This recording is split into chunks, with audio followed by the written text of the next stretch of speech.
Selamat bertemu kembali dalam video pembelajaran pendidikan lingkungan hidup semester kedua. Kita akan mulai mempelajari kembali apa yang kita perlu ketahui di dalam kehidupan dalam lingkungan kita. Kali ini saya akan menyampaikan topik mengenai upaya pemenuhan kebutuhan manusia dan dampaknya. Langsung saja kita akan lihat. Yang pertama adalah tentang kebutuhan dasar manusia. Apa itu kebutuhan dasar? Yaitu unsur-unsur yang dibutuhkan oleh manusia dalam rangka mempertahankan keseimbangan fisiologis dan psikologis untuk mempertahankan kehidupan dan kesehatan. Jadi manusia pada prinsipnya memiliki kebutuhan dasar secara fisik maupun psikis, jasmani dan rohani. Nah, kebutuhan-kebutuhan tersebut apa saja? Ada pandangan seorang ahli Abraham Maslow, ya, bahwa kebutuhan manusia memiliki 5 tingkatan dari yang paling dasar sampai yang paling tinggi. Apa saja itu? Yaitu kebutuhan fisiologis atau kebutuhan jasmani. Yang kedua, kebutuhan keselamatan dan keamanan. Yang ketiga itu adalah kebutuhan akan cinta dan rasa memiliki. Yang keempat, kebutuhan akan harga diri. Dan yang terakhir adalah kebutuhan untuk aktualisasi diri. Kebutuhan yang dikemukakan oleh Maslow ini merupakan kebutuhan yang hampir semua kelompok manusia ataupun individu manusia dimanapun berusaha untuk mewujudkannya. Secara lebih lengkapnya seperti ini, ya. Hierarki kebutuhan menurut Maslow. Sama, yaitu kebutuhan fisik, bernafas, makan, minum, tinggal di dalam rumah, kemudian kebutuhan akan keamanan, baik keamanan fisik, kebutuhan untuk bekerja, berbagai sumber daya, moralitas, kebutuhan dalam berkeluarga, kesehatan, dan memiliki berbagai perlengkapan hidup, gitu.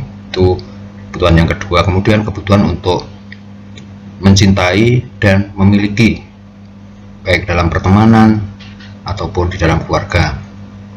Terus kebutuhan akan harga diri yaitu seperti kepercayaan diri, kemudian pencapaian terhadap sesuatu, hormat dari orang lain dan juga menghormati orang lain.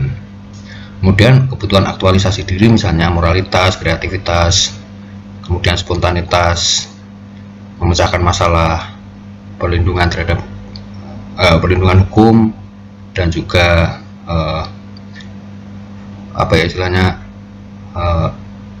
menerima faktor-faktor, ya. Itu kebutuhan-kebutuhan menurut Maslow secara rincinya, ya. Dalam konteks kita sebagai orang Indonesia, ya hampir sama sebenarnya, sampai tingkatan paling tinggi yaitu mengaktualisasi diri. Wujudnya seperti apa? Kalau kebutuhan akan fisik, saya kira di antara kita sudah di bagian besar sudah tidak ada masalah, ya. Makan minum kan setiap hari kita melakukannya. Kebutuhan akan keamanan, ya, misalnya dalam sebuah rumah tinggal begitu, terus menyediakan atau mempekerjakan petugas keamanan, terus kehidupan yang teratur dan sebagainya, tertib di jalan raya, itu yang kedua. Kemudian secara sosial kita bisa mengasihi, berelasi di dalam keluarga atau dalam pekerjaan, dihargai, ya, untuk mencapai sesuatu, memiliki status, mengembangkan tanggung jawab, kemudian punya reputasi dan sebagainya. Yang paling tinggi itu adalah aktualisasi, ya, pengembangan diri kita sampai pada tingkat di mana kebutuhan tersebut merupakan kebutuhan kepuasan secara psikis juga, begitu. Nah, itu macam-macam kebutuhan menurut piramida yang dikemukakan Maslow. Terus bagaimana cara manusia itu memenuhi kebutuhan? Ada yang melakukannya secara positif, dan ini yang tentu kita harus ikuti, ya. Yang pertama, orang menjalani pendidikan dan latihan baik di sekolah ataupun di tempat lain sesuai dengan bidangnya, itu sebenarnya merupakan usaha dalam rangka memenuhi kebutuhan pada akhirnya. Sekolah sungguh-sungguh, kemudian punya kesempatan latihan, ikut latihan dan lain sebagainya, itu hal yang nanti terkait dengan pemenuhan kebutuhan kita. Orang yang terampil nanti akan menjadi profesional di dalam pekerjaan. Kan dengan profesionalitas kita akan dihargai di dalam pekerjaan tersebut, sehingga kita mudah mendapatkan pekerjaan-pekerjaan yang kita inginkan. Terus yang kedua, kita bekerja atau berusaha berdasarkan profesi ya. Jadi nanti ketika kita punya profesi tertentu, itulah yang menjadi mata pencaharian. Maka ada istilah mata pencaharian itu karena sesuatu untuk memenuhi kebutuhan, yaitu bekerja tersebut. Yang jadi dokter ya terus bekerja di bidang kedokteran, yang jadi pegawai juga berusaha terus di dalam bidang kepegawaiannya, pengusaha juga begitu, itu bekerja dan berusaha. Cara positif yang ketiga adalah mengambil langsung apa yang disediakan alam. Nah, ini juga merupakan pekerjaan yang sudah ada di negara kita dari zaman dulu ya, mulai berburu, meramu, sampai kemudian bertani, menambang, menangkap ikan dan sebagainya. Itu semua pekerjaan yang dilakukan dengan mengambil langsung apa yang disediakan oleh alam.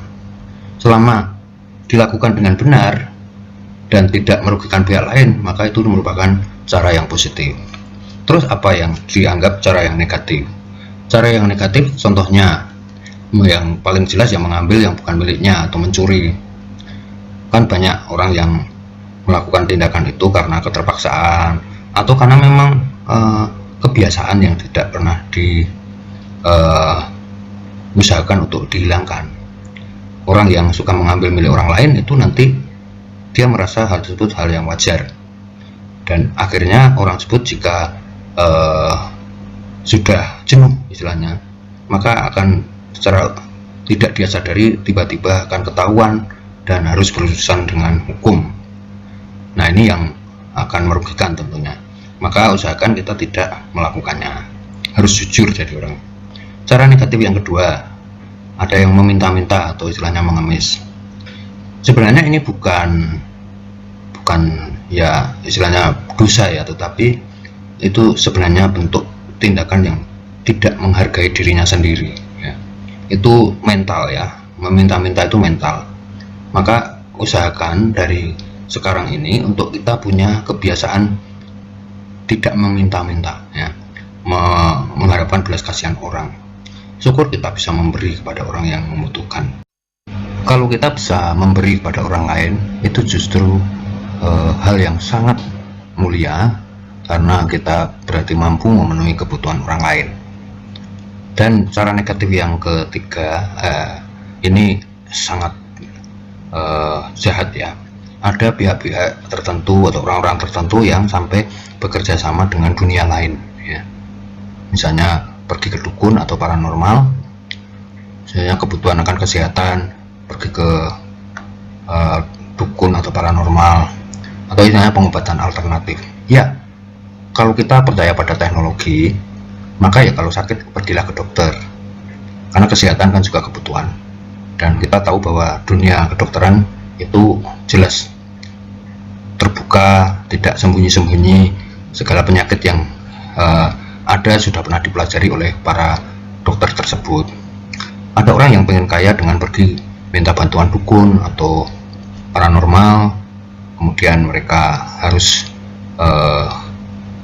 menyediakan syarat ini dan itu, dan ini kan sebenarnya menunjukkan kehidupan yang tidak wajar gitu ya. Kalau orang pengen kaya ya bekerja sungguh-sungguh, menabung dan sebagainya, jangan pergi ke dunia lain yang sebenarnya itu justru akan menjerumuskan kita kehidupan kita menjadi sengsara di masa depan. Anak cucu kita juga akan menerima resikonya juga.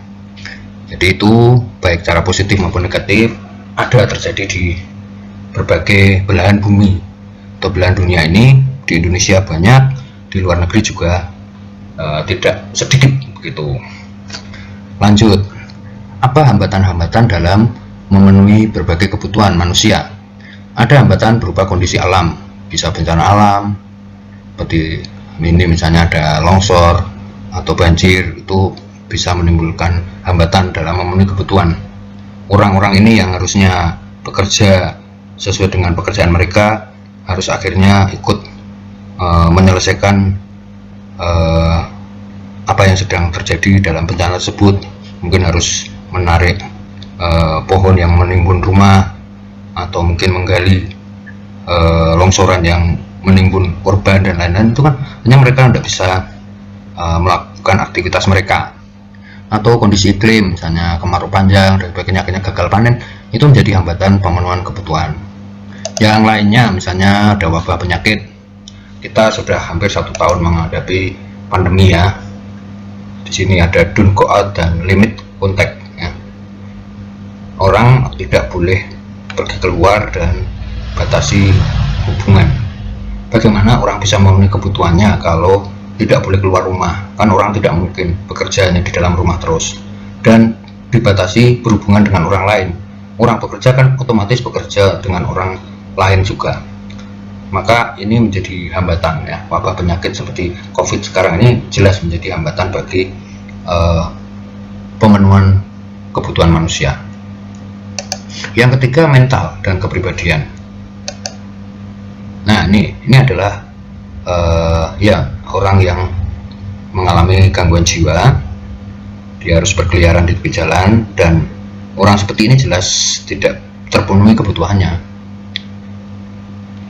Kebutuhan apa? Kebutuhan akan kesehatan rohani ya, tidak terpenuhi, hingga otomatis orang ini tidak bisa memenuhi kebutuhan yang lain. Kepribadian kita juga harus baik. Kenapa? Karena kepribadian itu nanti mempengaruhi hubungan sosial. Ketika kita punya hubungan sosial yang baik dengan orang lain, maka akan mempermudah kita dalam memenuhi berbagai kebutuhan. Dan yang terakhir itu kondisi sosial atau keamanan. Contohnya, keadaan negara yang aman pasti akan memudahkan warga negaranya memenuhi berbagai kebutuhan. Tidak ada aktivitas-aktivitas yang menghalangi seperti aksi demonstrasi seperti ini, kan jelas menjadi penghambat orang dalam memenuhi kebutuhan. Kebutuhan hanya untuk berjalan saja akhirnya harus terganggu, kendaraan menjadi terhambat perjalanannya. Begitu ya. Ini adalah hambatan-hambatan. Selanjutnya, nilai-nilai kehidupan apa yang perlu dilakukan atau diterapkan dari topik yang kita bahas kali ini. Pertama, bekerjalah secara benar atau legal ya, jika kita ingin memenuhi kebutuhan kita. Jadi jangan sampai kita bekerja di bidang yang ilegal ya, yang senantiasa menjadi incaran aparat hukum ya, itu jelas kita akan tidak aman. Maka bekerjalah yang legal, benar. Terus yang kedua, persiapkan diri sebaik-baiknya jika kita ingin mencapai pemenuhan kebutuhan yang paling tinggi. Paling tinggi tadi kan aktualisasi diri. Cita-cita kamu misalnya, aku ingin jadi pejabat tinggi, mungkin menteri, cita-citamu jadi menteri. Nah, apakah mungkin seorang menteri itu langsung tiba-tiba lulus kuliah terus jadi menteri? Kan tidak mungkin. Tetapi ada tahapan yang harus dilalui, dan semuanya membutuhkan ketekunan dari sejak berada di bangku sekolah atau kuliah. Maka kalian juga harus mempersiapkan diri dengan baik. Tidak boleh malas, tidak boleh menyontek orang lain, tapi harus mandiri, percaya diri, dan seterusnya. Tiga, tidak ada profesi yang lebih cocok dengan kita jika pekerjaan tersebut telah sesuai dengan passion dan talent kita masing-masing ya. Profesi itu akan lebih nyaman ketika dijalani berdasarkan passion ya. Passion itu kan artinya gairah atau ketertarikan bisa juga.